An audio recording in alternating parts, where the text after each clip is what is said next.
Nung tumanda na po ako, unti-unti nararamdaman ko, parang nakakahiya na hindi ka nag-aral. Bakit nagtuloy ang POGO ng Zunyu One Technology? Noong 2023, ang dami ng human trafficking sa lugar mo. Bakit pa to nagpatuloy? 2023 po, ma'am. Tandang-tanda ko po yun eh. Na-raid po sila February 1. Flight ko po noon palabas ng bansa. May pupuntahan po, may a-attendan po ako ng exhibit. Bago pa ako umalis din po ako ng February 1 or 2. Bago po ako umalis, inalam ko po ano nangyari.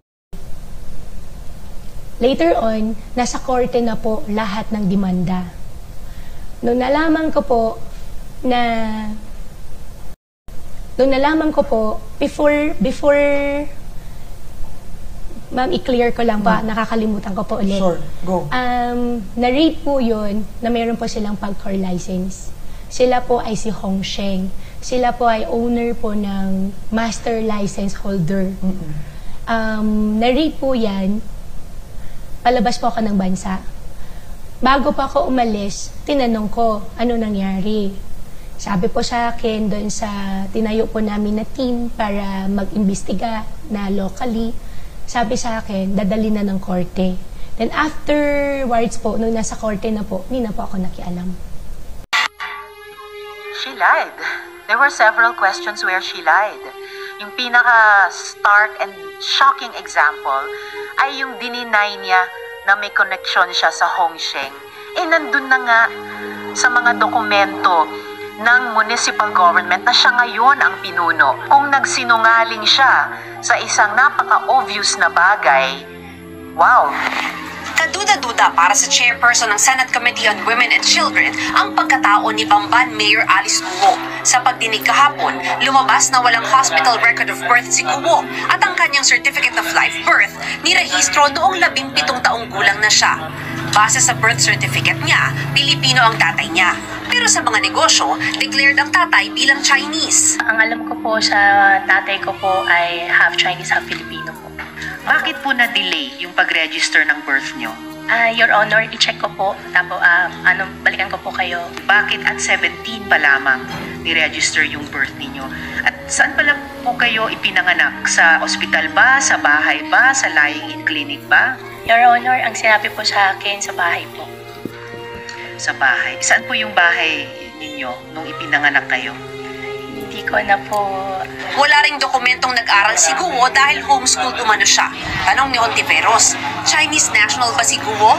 Kung mapatunayan pa yung mga iniimbestiga ngayon ng iba't ibang intel agencies ng ating gobyerno, yung anggulong may surveillance at mayroong hacking activities dyan sa POGO Hub sa Bamban, maitatanong, yan ba ay isang matagal nang ipinlano at inilatag na plano gamit ang di umanong kunwaring Filipino identity ni Mayor Alice para magkaroon ng isang foothold pati sa ating political at lumalabas national security sector. Sabi ni Ontiveros, kailangang alamin kung pareho ito sa Pastilla scam kung saan lumabas na nagbayad ang ilang dayuhan para makakuha ng mga Filipino document. Hinihingi na ng komite ang Statement of Assets and Liabilities at Statement of Contributions and Expenditures ni Guo para malaman kung saan galing ang kanyang 2022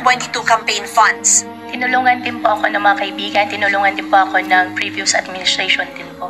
Matagal na po ba kayong may kaya mula sa panahon ng ama ninyo? Or self-made po kayo, ma'am? May konting kaya po yung magulang po at nagsikap din po ako, Your Honor. Ayon kay Guo, may mga nakilala rin siyang Chinese national dahil sa negosyong babuyan at hindi dahil sa POGO. Meron po sila mga restaurants po sa loob ng po ng Clark. Binibentahan ko po sila supposedly binibentahan ko po sila ng karne po, baboy po. Doon po kami nag-umpisa na magkakilala po. And then itong mga, tinitignan ko itong mga incorporators, 3 out of the 5 are Chinese. Opo. Marunong ba sila mag-Tagalog? Konti po. Marunong ka mag-Chinese? Konti din po. May impormasyon na fluent daw kayo sa Mandarin. Hindi lang konting Marunong. Tama po ba? Marunong po ako sa Mandarin po, Your Honor. Saan po kayo natuto? Natuto ko po sa tatay ko po. Sa tatay nyo? Opo, at saka sa mga nakakausap po, tsaka self-study na rin po. Planong magpatawag ng ilang taga-Bamban para luminaw ang pagkatao ni Guo. Si Mayor Alice ba at ang mga tulad niyang may mga mahiwagang nakaraan ay mga asset na pinapasok ng China sa ating gobyerno para magkaroon sila ng mabigat na impluensya sa politika sa Pilipinas? Marami ng ibang kasong ganyan sa ibang bansa. Sinubukan namin kunin ang panig ni Guo pero hindi raw muna magbibigay ng pahayag ang kanyang opisina.